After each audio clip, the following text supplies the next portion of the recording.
We're Team 24B and we'll be discussing about the development of propaganda music in China. We focused on how China's music trend changed over a time span of a century. By the end of 19th century and the beginning of 20th century, China was experiencing an unstable period caused by several internal and external events, such as the establishment of the Republic of China and the Sino-Japanese War. As a result, most of the songs during this period were composed in order to establish Chinese national identity and protest against foreign influences. What we will initially discuss in this video is about Chinese music in the 1920s and the 1930s. Popular songs during this time were mainly composed to express Chinese anger towards Japan. Chinese anger arose from international territorial problems. In 1917, China joined the First World War by declaring war against Germany. China's primary purpose was to retrieve Shandong province back. However, after the war ended, Shandong province was passed on to Japan instead of being given back to China, as a result, stirring up the Chinese anger against the Japanese. In addition, Japan's occupation of Manchuria and Shanghai bombing aggravated anti-Japanese atmosphere in China, resulting in a wider promotion of protest songs. Among numerous songs that were composed, one of the songs that became very popular during the time was March of the Volunteer, which was written by Tian Han and composed by Nie Er. The song was initially written for a theme song for a movie while Tian Han was in the prison, but the marching rhythm and its patriotic lyrics made the song extremely popular, especially with the growing hatred against Japanese among the Chinese people. As a result, in 1949, the song was elected as the Chinese national anthem.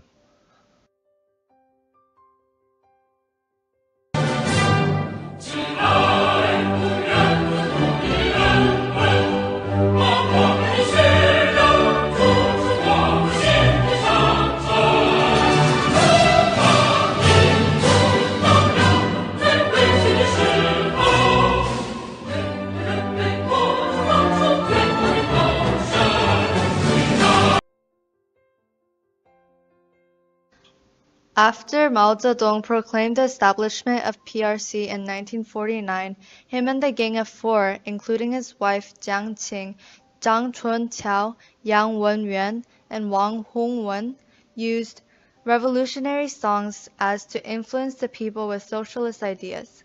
At the start, many of the songs were from the Soviet Union, with their lyrics translated and edited. The Gang of Four often staged revolutionary operas for Red Guards to send out messages about people's revolutionary spirit and to praise Mao and his leadership. Learn from Lei, Friend in the War is one of the more famous revolutionary songs composed by Fu Gengchen. It depicted Lei Feng, a young Red Guard, and his heightened spirit for serving the nation, the workers, and Mao.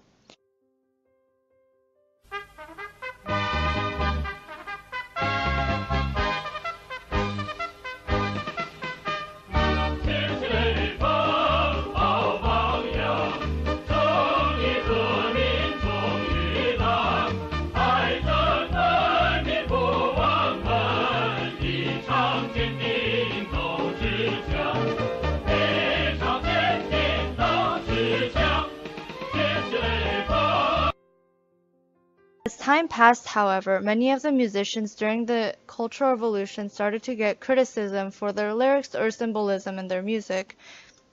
In musical production, aside from the 8 main revolutionary operas Jiang Qing staged, continued in a cautious pace. In the 1980s, Chinese propaganda music became undeniably complex due to China's exposure to foreign cultures such as Hong Kong and Taiwan. Western and other Asian popular music were badly restricted by the Chinese state and thus became highly influential to Chinese nationalist songs. In the mid-1980s, new styles of nationalist songs called Sibei Feng were written by Chinese popular musicians, adopting folk song melodies dominant in music from Hong Kong and Taiwan. These songs were mostly played with a Western-style fast tempo, strong beat, and sharp bass lines, with lyrics conveying the difficulties of everyday life in China. On the other hand, the year of 1989 was a significant milestone of the growth of Chinese rock music. Chu Chan, famous as being the father of Chinese rock and roll, often got his music prohibited from the communist government due to the belief that his music and particularly political lyrics was a bad influence to young people.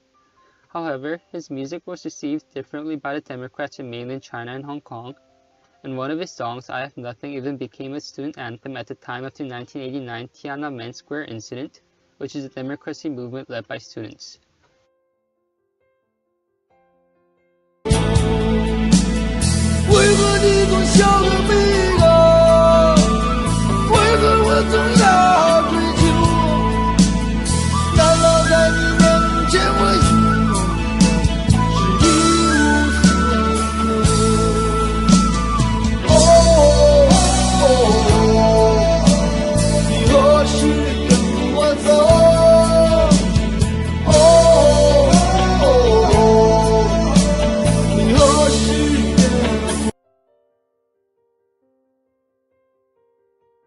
The ban of rock music was eventually lifted by the Communist Party in order to bring peace, and since the 1990s, the growth of Chinese rock music thrived.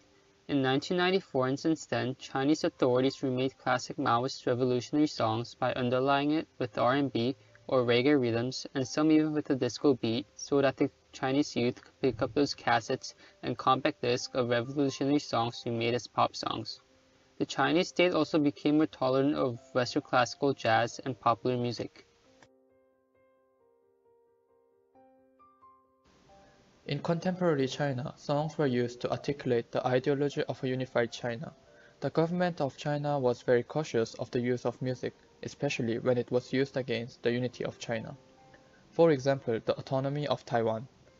Chang Hui-mei, also known as A-mei, was one of the most popular Taiwanese singers in China. She was expected to be an unofficial goodwill ambassador between Taiwan and the PRC, but she was tending to use her role to underline Taiwan's national autonomy. When she held her concerts in Beijing and Shanghai, news channels in the Chinese televisions were broadcasting about invasions of Taiwan by the People's Liberation Army, but instead of watching the broadcast, thousands of people came to her concert. And on 20th May 2000, there was an inauguration of the new president of the Taiwanese Democratic Progressive Party. The new president was widely known for supporting the independence of Taiwan. In the ceremony, A-mei was invited to sing, and she sang the ROC's anthem. After this, A-mei was declared as the supporter of Taiwanese independence. Anything, television, newspaper, advertisements, etc., which featured A-mei was withdrawn or pulled down.